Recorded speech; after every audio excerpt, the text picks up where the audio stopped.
Salut à tous. En fait, j'espère que vous allez bien, mais je ne sais pas par où commencer.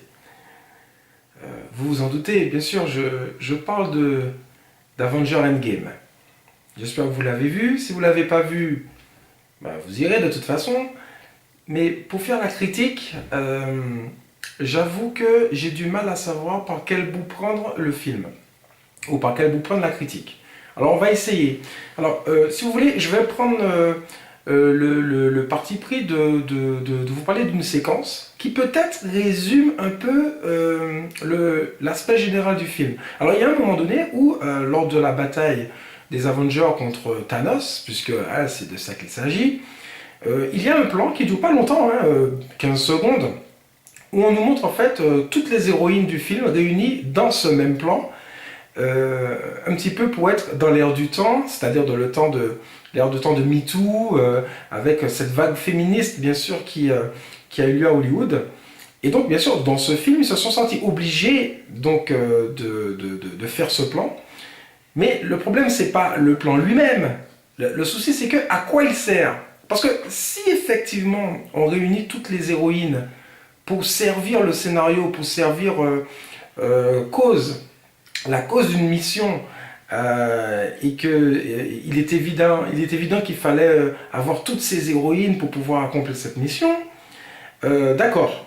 Le problème c'est que c'est pas le cas. Et on va dire que quasiment tout le film a ce problème.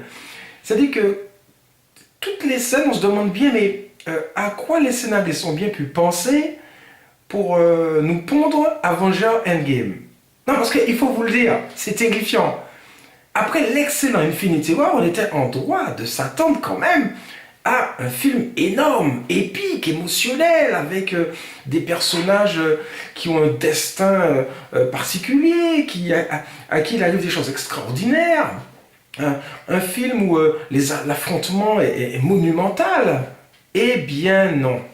Au lieu de ça, les scénaristes ont complètement pris le contre-pied d'Infinity War. Si vous voulez savoir la critique d'Infinity War, il suffit de retourner sur une des vidéos que je vous avais faites. Mais concernant Endgame, ils ont pris le parti pris donc, de faire un film particulièrement mélancolique, voire même nostalgique, puisque à travers cette timeline, on va dire, sur le retour sur le passé, vous savez, comme un peu dans Retour vers le futur, où ils sont obligés de remonter le temps, eh bien, comme le Marty McFly, eh bien, ils vont se voir dans leur propre film. Vous savez, les films qu'ils ont fait avant Avengers Endgame. Alors c'est terrifiant parce que au lieu d'avoir un film percutant qui bourré d'action, où Thanos nous montre qu'il est extraordinairement fort, eh bien non, on a droit à justement un Thanos particulièrement absent, bavard, très peu combatif, sauf à la fin où, bon, évidemment, il va se prendre tous les Avengers, mais où est passé le Thanos qu'on avait d'Infinity War? Il est réduit au simple rang de méchant bas de gamme de n'importe quel film déjà vu et maintes fois vu.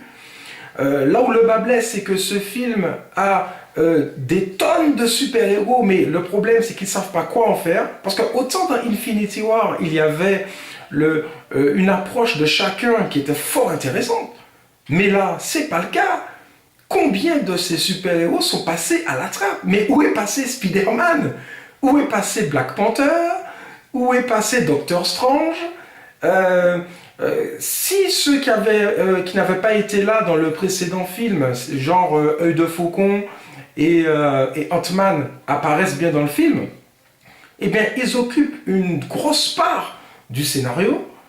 Mais comme Œil de Faucon ou encore Black Widow sont certainement les personnages les moins intéressants des Avengers, eh bien ils ont droit à une belle partition dans ce film, mais on s'en fiche totalement de ce qui leur arrive, parce qu'ils ne sont pas intéressants. Et ceux qui sont vraiment intéressants, eh bien on les a bazardés, excusez-moi du terme, mais c'est le cas. Alors je vais prendre deux exemples typiques de la catastrophe qui s'est passée avec Endgame. On va prendre le cas de Hulk. Par exemple, il faut voir ce qu'ils en ont fait. Enfin, ils en ont fait un gros nounours quand même. Et le pire, c'est qu'il va se voir quand il était dans Avenger, le premier Avenger, et c'est terrifiant. C'est terrifiant pour lui, mais c'est terrifiant pour nous. Il est passé où, notre Hulk préféré? Je vous parle même pas de Thor. Alors là, Thor, c'est une catastrophe.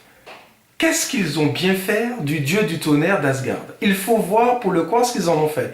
Je vous dis pas, mais c'est terrifiant. Ils l'ont complètement réduit à néant. Un personnage si iconique dans le précédent film, là, ils l'ont réduit à zéro, à rien, à même moins que rien. C'est terrible. Alors bien sûr, Iron Man et Captain America ont la part du gâteau, bien sûr. Mais le problème, c'est que c'est pas à eux deux qu'on a droit à la raclée que va se prendre Thanos, non. Parce que, rappelez-vous, à la fin d'Infinity War, on a quand même Nick Fury qui appelle le Captain Marvel. Il faut en parler de celle-là. Ensuite, on a eu droit à son film solo, hein, qui nous a bien remonté le temps, pour nous dire qu'en fait, qu'elle est extraordinairement forte et que Thanos, il va voir ce qu'il va voir. Alors, effectivement, il va voir ce qu'il va voir, on l'a vu. Parce que dès les premières minutes du film, c'est terminé. Et oui, dès les premières minutes du film, Captain Marvel lui fait sa fête. Alors, je vous le dis. Mais c'est le problème, c'est après. Parce que le film, il dure 3 heures. Et qu'est-ce qui va se passer pendant 3 heures? Et bien, pendant 3 heures, Captain Marvel, elle va traverser le film de manière inexistante. Rien sur elle. Elle va apparaître de temps à autre, 2-3 scènes en fait. Pour faire quoi? Pour faire la brute épaisse de service. Hein? Les scénaristes l'ont complètement réduite également à néant. Et donc, tout ça pour ça. Alors, si c'est pas une catastrophe, je ne sais pas. Alors, tant mieux si vous avez aimé, tant mieux si vous y avez trouvé votre compte. Hein. C'est bien, c'est bien. Le film, il est extrêmement bavard, pompeux dans sa narration, parce que chaque héros est très mélancolique et se pose et nous parle et discute de ce qu'ils sont, de leurs états d'âme, tout ça. Enfin, elle est où l'action? Elle est où ces affrontements titanesques auxquels on pouvait s'attendre? Ils sont où? Hein, messieurs? Hein, messieurs les super-héros, qui ont passé quasiment presque 2 heures de film sans leur tenue. Eh oui, parce qu'en fait, c'est au-delà des super-héros, il y a bien sûr les êtres humains. Et c'est de ça que parle Avenger, en fait, Endgame. En fait, Endgame s'en fiche royalement de l'affrontement contre Thanos. Parce qu'en fait, l'affrontement lui-même, on dirait X-Men, l'affrontement final. Vous savez, le 3e opus, réalisé notamment par Blake Ratner. Eh bien, c'est pareil. Ça va vite, c'est expédié, c'est illisible. Bravo. Hein. À côté, l'ère d'Ultron, c'est un chef-d'œuvre. Alors, je ne vous dis pas Infinity War, c'est le must. Civil War même était mieux réalisé, même si on ne comprenait rien. Enfin bon, Avenger Endgame. Ah là là. Bon, ben je vais m'arrêter là. Donc, bon film, et puis on se dit à la prochaine. Hein, voilà, j'en peux plus et c'est bon pour moi. D'accord? Allez, à la prochaine vidéo. Bye.